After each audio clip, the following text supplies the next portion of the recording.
Vous êtes-vous déjà demandé, on a deux commerces côte à côte, même rue, même produit, tout semble identique. Et pourtant, l'un est estimé à 3 fois la valeur de l'autre. Comment c'est possible?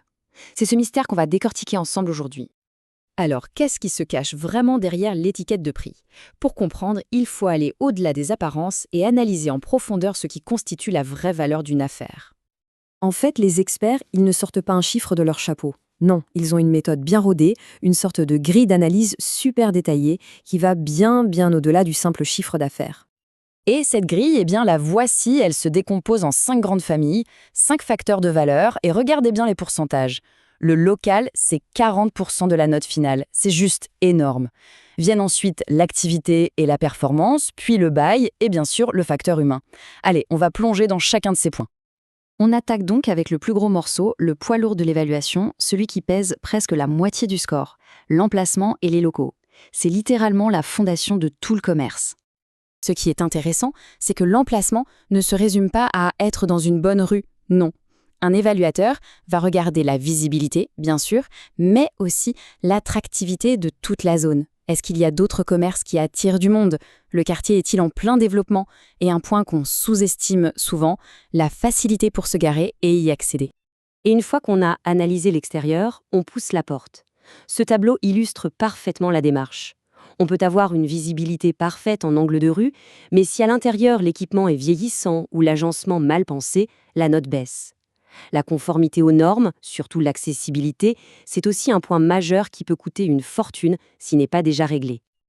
Ok, on a les murs. Mais qu'en est-il du contrat qui nous lie à ces murs? Le bail. Et attention, ce n'est pas juste un bout de papier. C'est une pièce maîtresse qui peut être soit un atout en or, soit un véritable boulet pour l'entreprise. Et là, on voit tout de suite le grand écart. D'un côté, le bail de rêve. Il reste de nombreuses années, le loyer est compétitif et surtout, il y a cette clause tout commerce qui offre une flexibilité immense.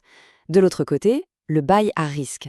Proche de sa fin, avec un loyer élevé et des clauses restrictives, c'est une bombe à retardement financier. Pour quantifier ce risque, les experts utilisent un indicateur très parlant, le taux d'effort.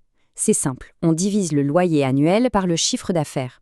Ce ratio nous dit si le poids du loyer est soutenable pour l'activité. Un taux d'effort trop élevé, c'est un signal d'alerte immédiat sur la santé financière du commerce.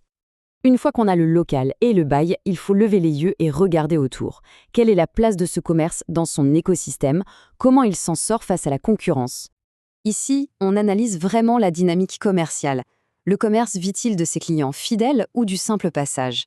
Et surtout, à notre époque, sa présence en ligne est devenue un vrai champ de bataille. Un site bien référencé et des réseaux sociaux actifs peuvent vraiment faire toute la différence. On arrive maintenant à un facteur souvent sous-estimé, mais qui est pourtant au cœur du réacteur, l'équipe. Les personnes qui font tourner la boutique au quotidien. Pour rendre cet aspect tangible, on peut regarder des chiffres. Par exemple, le chiffre d'affaires généré par employé. C'est un excellent indicateur de la productivité de l'équipe. Si la norme du secteur est de 150 000 € par personne et que l'entreprise est bien au-dessus, c'est un excellent signe. Mais les chiffres ne disent pas tout. L'évaluateur va aussi se poser des questions plus qualitatives. L'équipe est-elle expérimentée, stable? Un faible taux de rotation est souvent un gage de qualité et de savoir-faire. L'ancienneté du dirigeant peut aussi être un indicateur de la solidité de l'affaire. On termine avec le moteur de l'entreprise, sa performance.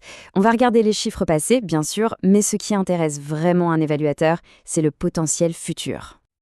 Regardez ce graphique. Le plus important n'est pas le chiffre d'une seule année, mais la tendance sur le long terme. Ici, on voit un pic en année 2, puis un léger tassement. Il faut comprendre pourquoi. Est-ce un événement exceptionnel ou le début d'une baisse? L'analyse de cette tendance donne une image bien plus juste de la santé de l'entreprise. Pour aller plus loin que le chiffre d'affaires, les experts regardent l'EBE. C'est un indicateur très parlant car il mesure la rentabilité pure de l'activité sans l'influence des choix de financement ou des amortissements. C'est vraiment l'argent que l'exploitation génère par elle-même. Cette idée est fondamentale. Les bilans passés sont une photo, mais la valeur réelle, c'est le film de ce que l'entreprise peut devenir. C'est sa capacité à s'adapter et à prospérer demain qui est vraiment en jeu. Bon, on a toutes les pièces du puzzle. Comment on les assemble pour voir l'image complète? C'est l'heure de la synthèse. Reprenons notre checklist. Ici, on voit comment les notes pondérées s'additionnent. Notre commerce a un bail très solide et un bon emplacement, ce qui vient compenser une activité commerciale et des résultats récents plus moyens. C'est cette vision d'ensemble qui permet de former un jugement équilibré. La grande idée à retenir, c'est qu'aucun facteur ne vit en autarcie. Tout est lié. Un emplacement de rêve ne sauvera pas une mauvaise gestion, et la meilleure équipe du monde aura du mal si le local est invisible. Et pour finir, une question intéressante se pose. Dans le cas d'un restaurant, comment faut-il pondérer ces facteurs?